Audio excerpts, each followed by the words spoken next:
Oi, gente abençoada, tá tudo bem com vocês? Eu espero que esteja tudo bem com você, com a sua casa e com a sua família. Se esse é o primeiro vídeo aqui do canal que você está assistindo, seja muito bem-vindo. Meu nome é Aline Musi e esse aqui é o meu canal, um canal onde a gente não tem nicho definido, onde a gente fala sobre a vida, sobre as coisas e aonde Deus está em tudo isso. Ai, gente, eu quase estou desistindo aqui de gravar esse vídeo, né? Mas vamos lá que, em nome de Jesus, esse vídeo vai sair. Eu vim trazer aqui nesse vídeo, né, a minha história, né, a minha história de como eu tive um encontro com Jesus, né. Teve um vídeo aqui no canal de entrevista, de pergunta-resposta que eu fiz aqui no canal. E em um desses vídeos teve uma pergunta falando se eu fui criada na igreja, né. E eu vou até deixar ele aqui no box de informações, se te interessar, depois você assistir. E quando eu fui perguntada se eu fui criada na igreja, eu respondi que sim, o evangelho, né, era a fé que a gente professava na nossa casa. Mas que isso relativamente não teve muito a ver com o meu encontro com Jesus, né? E eu quero trazer aqui nesse vídeo a minha história, né, de como eu encontrei Jesus, né? Ele já tinha encontrado, né, mas eu ainda não o tinha encontrado, né? Então vamos começar. Meu pai e a minha mãe, eles quando se conheceram já eram evangélicos, né? Até onde eu sei já eram evangélicos, né? Minha mãe veio de uma família cristã, minha avó era uma serva de Deus, meu avô também por parte da minha mãe. O meu pai, eu acho, não sei se toda a família dele era cristã, mas eu sei que quando ele e a minha mãe se casaram já eram cristãos já eram evangélicos, né?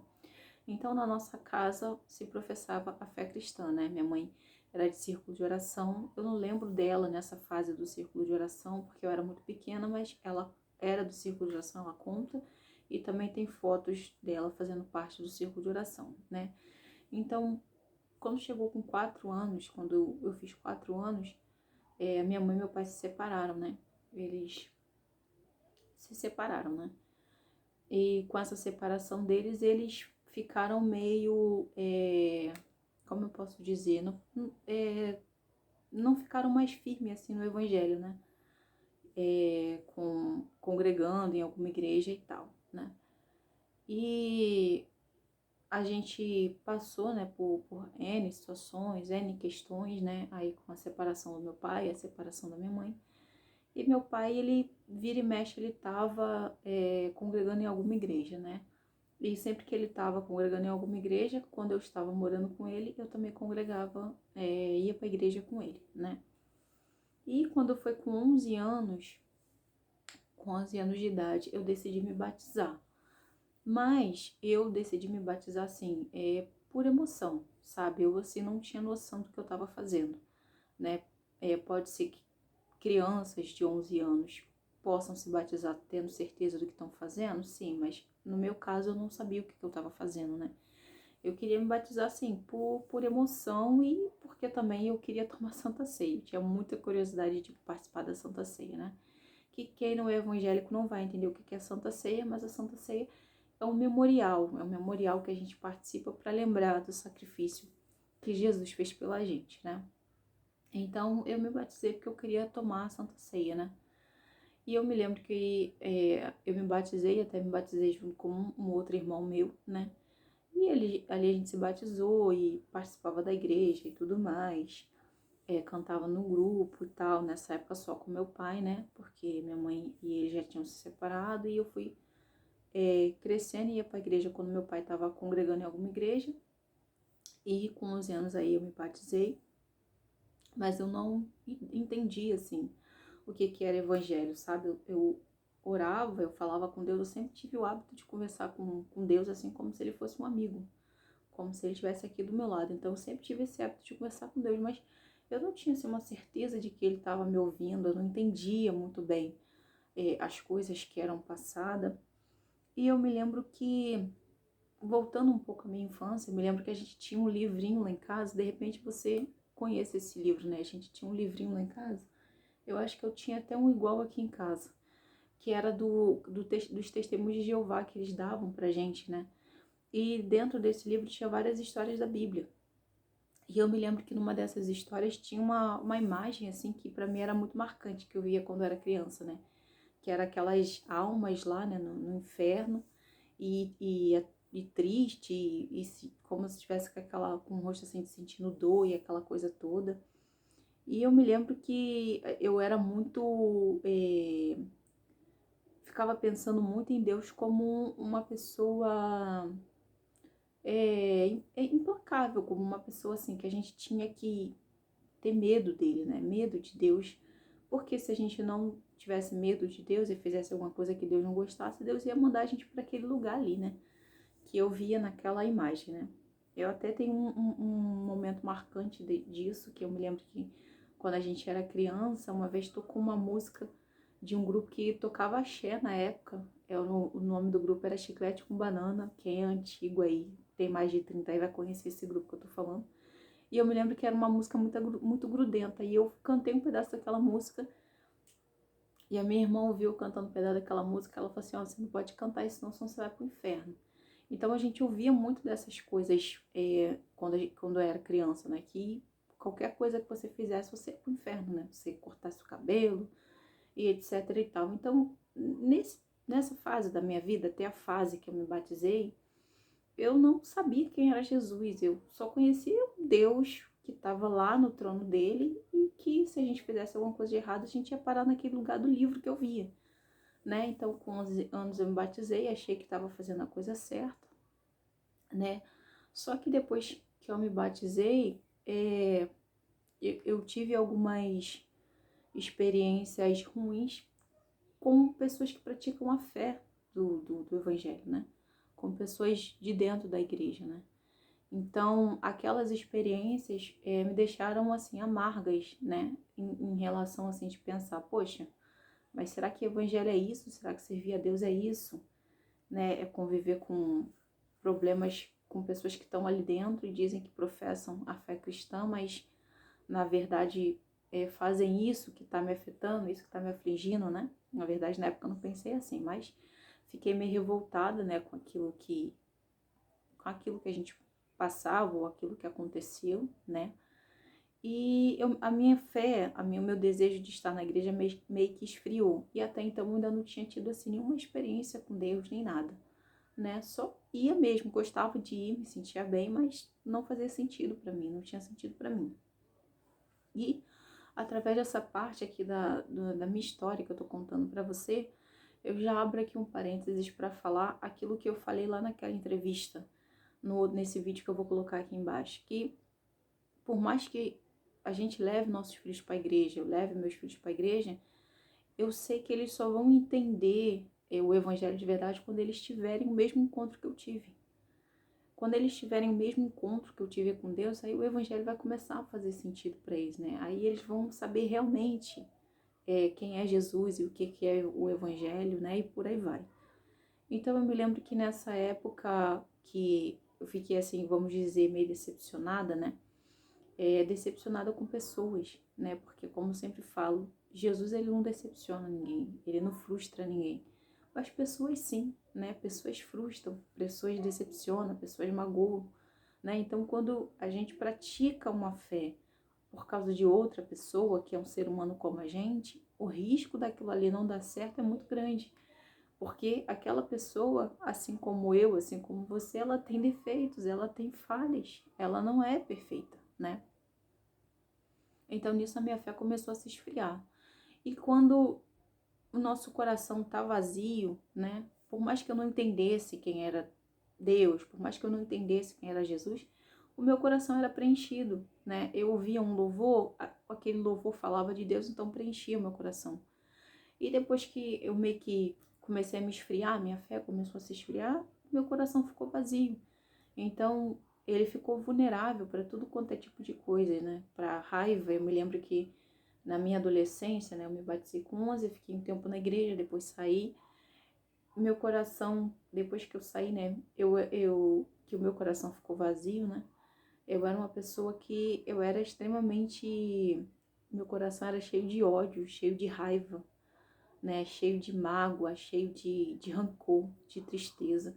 Por isso que quando eu falo aqui no canal sobre esses assuntos, eu falo porque eu tenho experiência, porque já vivi já vivi esses momentos, né? Eu me lembro que eu tinha alguns cadernos nessa época, né? Que eu fiquei aí ausente da casa de Deus, e eu escrevia coisas horríveis nesse caderno, sabe? Era pensamentos assim de ódio, era pensamentos de morte, né? Então, as músicas que eu ouvia, as coisas que eu ouvia, né? Era tudo relacionado a isso, a coisas ruins, ao ódio que eu sentia das pessoas, ao rancor que eu sentia das pessoas, a culpa que eu colocava nas pessoas, né? Então, eu vivi um período assim de muita tribulação emocional, de muita tribulação física, né? Porque em tudo que a sua alma não tá bem, o teu corpo também não vai estar bem, né? Com certeza o seu corpo também não vai estar bem. E a nossa alma, quando tá sem Deus, sem Jesus, a gente busca preencher isso com outras coisas. A gente busca preencher com um programa de televisão, a gente busca preencher com uma amizade, a gente busca preencher com isso ou com aquilo. Mas no final que aquele momento ali passa, você continua vazio. Então, eu me sentia vazia, né? Por dentro, né? Mas até então eu não tinha ideia de quem era Jesus, né? As pessoas que estavam à minha volta, que eu tinha tido contato, que se diziam que eram evangélicas, não conseguiam me mostrar quem era Jesus. Eu não sabia quem era Jesus. E o Deus que eu conhecia, a imagem do Deus que eu conhecia, era aquele Deus lá da minha infância, que eu não podia cantar a música do Chiclete com Banana, porque senão ele ia me jogar lá naquele largo lá que eu vi na foto do livro lá das Testemunhas de Jeová. E então, quando eu completei, eu acho que uns 13, 14 anos, se eu não me engano, eu comecei a ter crise de ansiedade. Na época eu não sabia que era crise de ansiedade, né? Eu tinha muita sensação de morte, muita sensação. Ao mesmo tempo que eu tinha medo de morrer, eu tinha vontade de morrer. Era uma coisa muito engraçada, né? E eu era muito depressiva. Devido a todas as coisas que aconteceram, né? Eu era uma pessoa muito depressiva, muito melancólica. Então, do nada, assim, me dava essas crises de ansiedade. Então, quando eu tava na rua, assim, de repente, do nada, começava a me faltar o ar. Daqui a pouco, a ponta dos meus dedos ficavam, assim, roxa. E eu começava a não conseguir respirar. E eu começava a ficar desesperada. E eu começava sabe, entrar naquele desespero que só quem tem crise de ansiedade sabe o que é isso, né? Hoje eu sei que era uma crise de ansiedade. Na época eu não sabia, né? Na época a gente não tinha facilidade. Não sei nem se tinha internet na época, não lembro, né? Mas a gente não tinha ideia do que era. E eu me lembro que eu comecei a ter isso com uma certa frequência. E sempre que eu tinha, eu falava com a minha irmã mais velha. Eu falava com a Kelly, né? Eu falava com a minha irmã que eu tava tendo aquilo e tal. E ela começou a me ver passar por aquilo, né? Aqueles problemas, ela não sabia como me ajudar. Ela tentava, mas ela não conseguia me ajudar, né? Então, ela chegou para mim e falou: Aline, você tem que se consertar com Deus, você precisa voltar para os caminhos do Senhor, né? E eu falei, ela falou aquilo para mim e eu ficava pensando, voltar para quê? Se na igreja, como a gente costuma fazer, né? Na igreja tem isso, tem aquilo outro. A gente começa a colocar desculpa pelas pessoas que estão lá, né? Mas como eu falo, hoje eu entendo, né? Que a igreja é um lugar de pessoas cheias de defeito. Lá não é um lugar que vai traduzir, não vai ser o sinônimo da perfeição. Pelo contrário, lá vai estar as piores pessoas, tanto que eu tô lá até hoje. Porque só precisa de cura quem está doente. Se a gente tivesse curado, a gente não precisa estar nos pés de Jesus, né? E ela falou aquilo para mim e eu ainda muito resistente porque eu não queria voltar para a igreja de novo. Eu não achava que precisava estar na igreja, não fazia sentido para mim, né? E eu já era muito teimosa, sempre fui muito teimosa, né?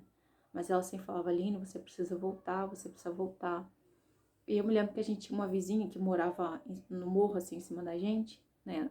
No morrinho, assim, acima, assim, da nossa casa, né? Já tá até com o Senhor ela, e ela falou assim, Aline, vamos um dia na igreja, eu vou te levar e vai chegar lá, eu vou pedir para uma irmã orar por você, né? A Kelly, minha irmã, até tinha conversado com ela e eu fui com ela um domingo, se eu não me engano, na igreja. Quando chegou lá, ela pediu para essa irmã orar por mim, e orou por mim e tal, eu fiquei bem no momento. E depois que essa irmã orou por mim, eu comecei a ir para a igreja, eu comecei a frequentar. E nisso que eu comecei a frequentar, aquela chama de novo do evangelho, aquela faísca que tinha dentro de mim, que eu também não entendi o que que era, começou a voltar de novo. Só que dessa vez, quando eu voltei para a igreja, né? Quando eu voltei a frequentar de novo a igreja, né? Eu ia e eu já sentia algo diferente, porque dessa vez foi eu que fui atrás de Jesus. Eu não estava indo porque o meu pai estava me levando, eu não estava indo porque eu tinha obrigação de estar lá, que eu tinha obrigação com alguém lá. Não, eu estava indo atrás de Jesus porque me falaram, eu ouvi alguém falar que ele podia me ajudar, que ele podia tirar de mim aquelas coisas que eu estava sentindo, aquele sentimento de morte, aquela sensação horrorosa de mim, sabe? Então, eu cheguei nos pés de Jesus assim, quebrada, sabe? Eu cheguei nos pés de Jesus assim, um bagaço. E o que eu acho interessante falar é que só Jesus não despreza a gente pelas nossas fraquezas. Por isso que quando eu falo aqui no canal, eu falo daquilo que eu vivo, né? O ser humano, ele tá sempre querendo alguma coisa em troca da gente. Ah, eu vou te ajudar, mas ó, lá na frente, quando você conseguir, você lembra de mim e tal. Então, o ser humano, ele tá sempre querendo barganhar. Agora, Jesus não. Jesus, ele pega a gente quando ninguém tá aguentando mais, sabe? Ele abre os braços para ajudar a gente quando você já não tem mais nada para oferecer. Porque foi assim que eu voltei para Jesus, lá com meus 13 anos, né? Acabada emocionalmente, uma menina destruída, cheia de sequelas, como já falei aqui no canal. Cheia de sequelas, cheia de traumas. E eu comecei a frequentar e ia por vontade própria, porque eu sentia prazer de estar ali, sabe? Agora era diferente. Agora eu não ia por uma obrigação. Agora eu não ia porque eu não tinha nada para fazer em casa e meu pai ia para a igreja, então eu ia com meu pai, não. Agora eu ia porque eu sentia prazer de estar ali, sabe? E eu sentia algo, uma presença diferente, uma presença que eu nunca tinha sentido perto de mim. E eu ia, mesmo quando a minha irmã já não me falava mais que eu tinha que ir, eu ia com essa irmã que morava na casa do morro, e eu ia com ela, né? Ela pedia minha mãe deixava eu ir. Minha mãe não ia para a igreja, mas eu ia com essa irmã. E eu me sentia muito bem lá, né? E eu me lembro que um dia eu li no livro de Provérbios, eu não vou saber onde está esse texto agora, mas eu li no livro de Provérbios, numa Bíblia bem velhinha que eu tinha, né, quando eu voltei nessa época, que fala, esse provérbio fala, se eu achar eu vou colocar ele aqui: eu amo os que me amam, e os que de madrugada me buscam me acharão. Eu li esse provérbio muito menina, não entendia nada. E eu cheguei em casa chorando. Eu cheguei em casa chorando quando eu li esse provérbio na igreja. E eu tava na cozinha da minha casa, né? Da casa que a gente morava com a minha mãe e com meu padrasto. E eu falei: Senhor, eu não sei te amar. Eu não sei o que é te amar. Como a gente ama, como a gente ama Deus, como se ama Deus. E eu me lembro que a partir daquele dia ali, Deus, ele começou a se apresentar para mim de uma maneira totalmente diferente. E a partir daquele momento que eu fiz aquela oração, Deus falando que eu não sabia amar ele, não sabia como amar ele. Parece que naquela hora ali eu convidei Jesus, né, para chegar mais perto de mim, sabe? E a partir daquele momento ali, Jesus, ele começou a falar comigo de uma maneira tão maravilhosa, sabe? Eu comecei a ter um relacionamento com Jesus que eu nunca tinha tido. Jesus começou a me tratar e a mostrar que ele se fez carne, né? Que ele veio aqui, né, para se doar por nós, para que a gente pudesse voltar a ter contato com o Pai de novo, o contato que a gente tinha perdido com o nosso Pai. E Jesus começou a me ensinar a amar ele, sabe? Acima de todas as coisas, independente de ter, de não ter, de ver acontecer, de não ver acontecer. E agora eu já não ia mais para a igreja por uma obrigação. Eu já não ia mais para a igreja sem entender por que eu estava indo. Eu comecei a entender que aquilo que me faltava tinha voltado para mim de novo, né? Que era a minha essência, que era Jesus, né? E eu comecei a entender que Jesus está em mim, que Jesus está aonde eu estou, né? Porque ele não habita em templo feito por mão humana, ele habita em nós, né? E de lá para cá, dos meus 13 anos para cá, né? O Senhor vem estando comigo, né? E eu com ele. E esse pequeno testemunho que eu trouxe aqui, a minha história, né? Eu nem sei como ficou esse vídeo, mas foi para falar que Jesus ele está pronto todos os dias para entrar na nossa casa e cear conosco e a gente com ele, mas que ele não invade a nossa privacidade, ele não invade a casa de ninguém, ele bate. E se alguém ouvir a voz dele, abrir a porta, ele entra, né? E ceia com a gente com ele. E eu posso dizer que a obra que Deus fez na minha vida foi muito grande mesmo, porque eu era uma pessoa extremamente melancólica, eu era uma pessoa depressiva, uma adolescente depressiva, que tinha pensamentos suicidas o tempo todo, pensamentos de morte, crises terríveis de ansiedade, terríveis mesmo. Então, quando eu fui aos pés de Jesus, eu já não estava aguentando mais, né? E ele com todo carinho me pegou, me abraçou, fez igual o bom samaritano, colocou remédio nas minhas feridas, né? E disse que eu sou filha, né? Então, que essa história minha aqui possa chegar no coração de pessoas e que você possa, seja no horário que você assistir esse vídeo, você possa se sentir amado por Deus, né? Se ninguém te amou até hoje, se você nunca se sentiu amado por um pai, por uma mãe, saiba que você é amado por Deus, né? E no momento que você permitir que Ele entre no teu coração, Ele vai entrar e vai cear com você e você vai cear com Ele.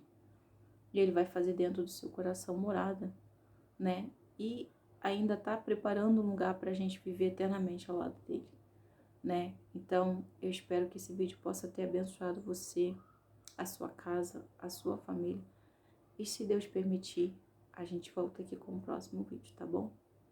Tchau!